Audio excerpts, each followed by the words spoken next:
Welcome to the security training for the Hawaii Immunization Registry, also known as HIR. The objectives of this training include raising the level of your HIR security awareness and reviewing required HIR security practices. Let's begin with your responsibilities related to HIR data access and use. It is your legal and ethical duty to protect your patient's privacy and the confidentiality of their information. Limit your access in the registry only to the information necessary to perform your duties and protect the information stored in the Hawaii Immunization Registry from unauthorized use and disclosure. For example, even though this information may be stored in the HIR, it would be inappropriate to use the registry to look up the address or phone number of a friend or relative for personal use. Also, be sure to encrypt patient information when transmitting via email because the email could be intercepted by unauthorized persons or may be inadvertently redisclosed to unauthorized individuals if forwarded or CC'd beyond your intended recipient. Failure to adhere to these requirements can have serious consequences, such as HIR sanctions, including suspension or termination of access, erosion of your office's reputation, as well as the loss of patient trust, and costly monetary fines and criminal penalties. Let's discuss your responsibilities related to computer workstations. HIR users are required to locate workstations in a secure location, such as an area with limited patient access. It is also recommended that you outfit your workstations with appropriate devices, including electrical power conditioning, surge protection, or backup power appliances such as an uninterruptible power supply or UPS device.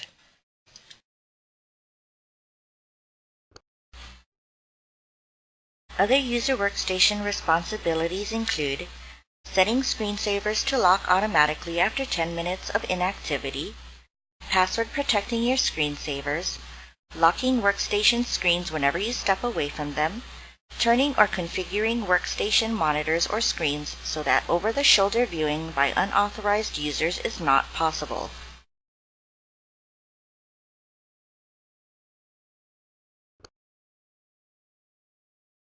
When creating your HIR user password, follow these rules. Include a minimum of 8 characters. Use numbers and both upper and lowercase letters. Do not include names or words that would appear in any dictionary, English or foreign, or use your user ID or birthday. Also, do not include common sequences that can be found on a computer keyboard such as QWERTY or 1, 2, 3, 4, 5, 6.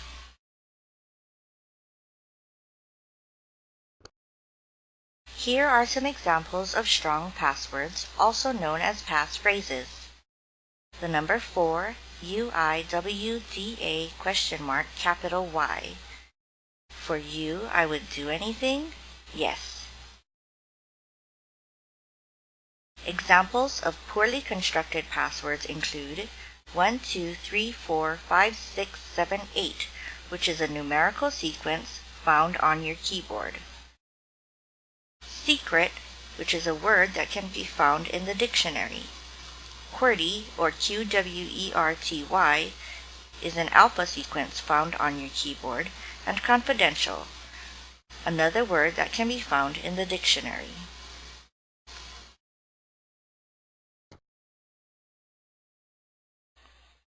Do not share your password with anyone, and do not allow others to log into the registry with your username and password. Doing so gives others the opportunity to add or manipulate data in the HIR or possibly release confidential information under your name, leaving you responsible for a breach in security.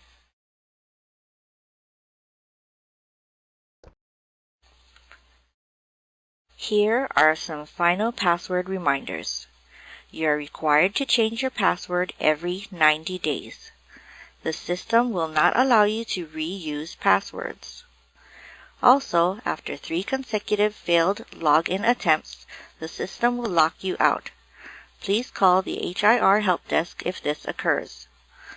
Help desk contact information can be found in HIR by clicking on the HIR help desk menu option located in the menu bar at the top of each HIR screen.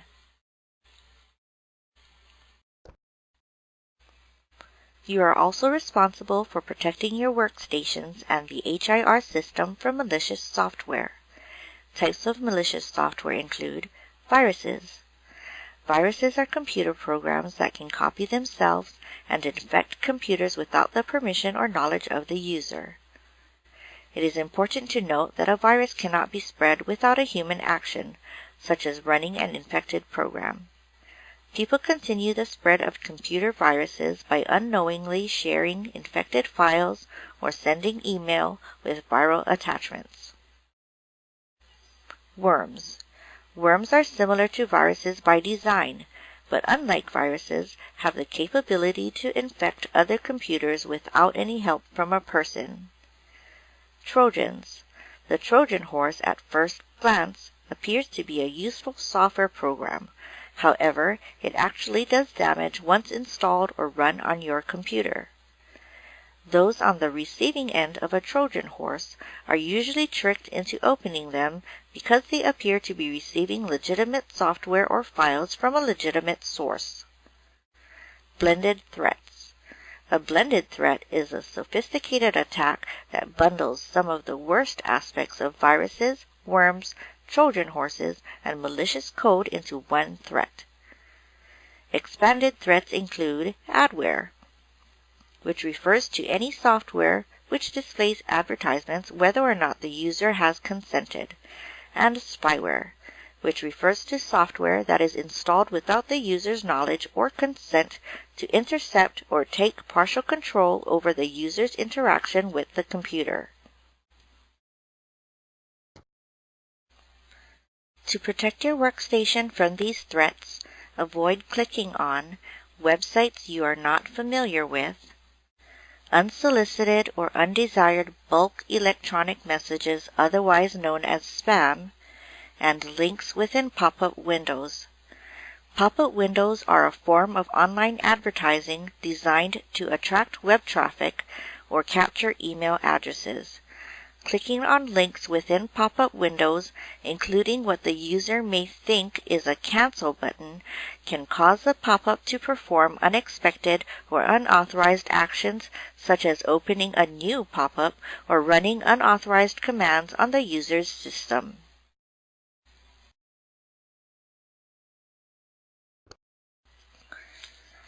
You should also be aware of social engineering. Social engineering is the practice of obtaining confidential information such as patient information stored in the HIR via the manipulation of legitimate users.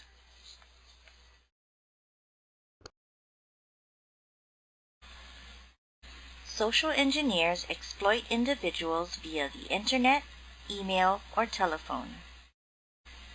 Examples of social engineering include pretexting, which is the act of creating and using an invented scenario to persuade a targeted victim to release information or perform an action.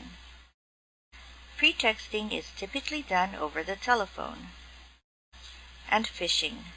Typically, a phisher sends an email that appears to come from a legitimate source, such as the Department of Health, requesting the verification of information from a user, such as your username and password or other confidential information, and warning of some dire consequence if it is not provided.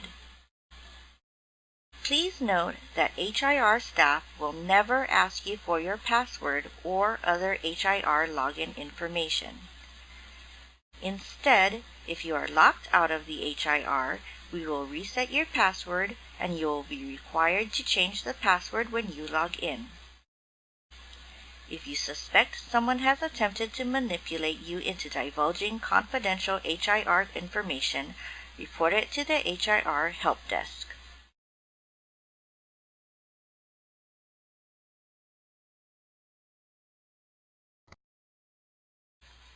To report a security incident, please complete the HIR Incident Report form.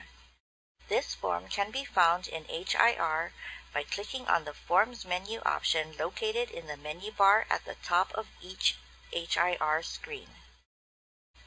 After you complete the form, it should be faxed to the Department of Health at 808-586-8312 or call the HIR Help Desk.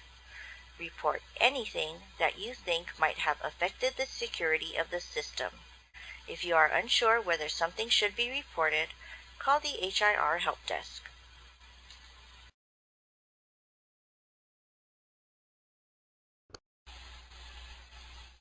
Now that you are aware of your responsibilities, here is how the Department of Health ensures the security of HIR information. HIR will produce, store, and retain audit records of all user activities, including activities related to creating, modifying, and deleting patient information.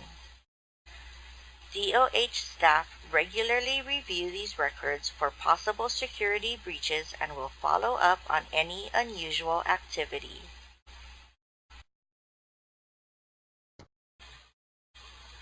Lastly, remember the 90-10 rule. Effective security is 10% technology and 90% you. For example, the security practice of locking a door.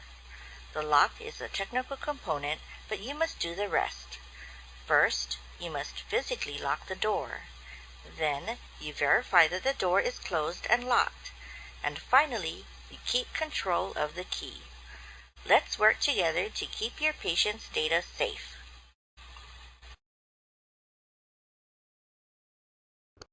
Thank you for your time and attention. If you have any questions about this presentation or the Hawaii Immunization Registry, please contact the HIR Help Desk. Mahalo and always aloha.